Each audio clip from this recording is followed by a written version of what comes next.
ഇന്ന് ഇവരുടെ പരാതി അങ്ങ് തീർത്തു കൊടുക്കാനായിട്ടാണ് ഈ നട്ടപ്പാതിരേക്ക് ഈ ബീച്ചിലോട്ട് ഇറങ്ങിയത്.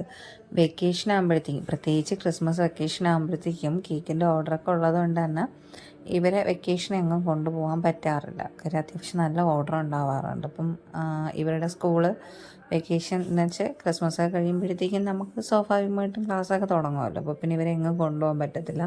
അങ്ങനെ വീട്ടിൽ പോയി വന്ന വഴിക്കാണ് അവർക്ക് ബീച്ചിൽ പോകണമെന്ന് പറഞ്ഞിട്ട് ഞങ്ങളങ്ങനെ ബീച്ചിലിറങ്ങിയത്.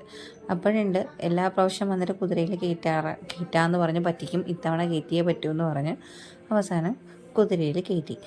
ആ നിൽക്കുന്ന പച്ച ഉടുപ്പിട്ടിരിക്കുന്ന അവനെ കണ്ടോ, അവനാണ് ഈ ഞങ്ങളുടെ കൂട്ടത്തിലെ ഏറ്റവും വില്ലൻ. അവനെ എല്ലാം കൂടി ഇങ്ങനെ ഒരുമിച്ച് കൊണ്ടുപോകണമെന്നുള്ളത്, എവിടെ പോകണം എങ്ങോട്ട് പോകണം എല്ലാം വേണം അവന്. അങ്ങനെ രീതിയിൽ നടക്കുന്ന ടീമാണ് അവൻ.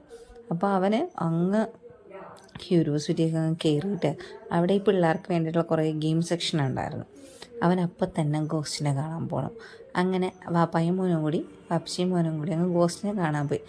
തികച്ചൊരു 10 മിനിറ്റ് നിന്നു എന്നെനിക്ക് അറിഞ്ഞുകൂടാ. അപ്പം തന്നെ പേടിച്ച് വരണ്ട് ആളെ വെളിയിലോട്ട് വന്നിട്ടുണ്ട്. അവനെ ഇട്ട് കളിയാക്കുന്നതാണ് ഈ കാണുന്നത്.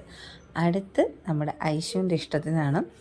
അങ്ങനെ അവിടെ പോയി ഞങ്ങൾ ടിക്കറ്റൊക്കെ എടുത്തിട്ട് കയറി. ഇതെല്ലാവരും ഇവിടെ ഇരിപ്പോൾ ഒരു ഇത്തിരി ഒന്ന് തീറ്റ കാണിച്ചതേ ഉള്ളൂ. തലയിലും കയ്യിലൊക്കെ അങ്ങ് വലിഞ്ഞു കയറുകയാണ്. പേടിച്ചിട്ട് രണ്ടെണ്ണം അങ്ങോട്ടും ഇങ്ങോട്ടും ഓടുന്നുണ്ട്, കുനിയുന്നുണ്ട്. പക്ഷെ നല്ല രസമായിരുന്നു കേട്ടോ. ആകെ കൂടി പേടിയാണോ അല്ലെങ്കിലൊരു എന്താ പറയുക, എല്ലാം കൊണ്ട് നല്ല രസമായിരുന്നു. പിന്നെ നമ്മൾ ഈ പുറത്തിറങ്ങുമ്പോൾ നമ്മളെ ആ ഒരു വിളിയുണ്ടല്ലോ, ഫുഡിൻ്റെ വിളി. അങ്ങനെ ഞങ്ങൾ ഇതെല്ലാം കഴിഞ്ഞിട്ട് ഇറാനിയിലേക്ക് കയറി ഫുഡൊക്കെ കഴിച്ചിട്ട് രാത്രി 10 മണിയായപ്പോൾ വീടെത്തി.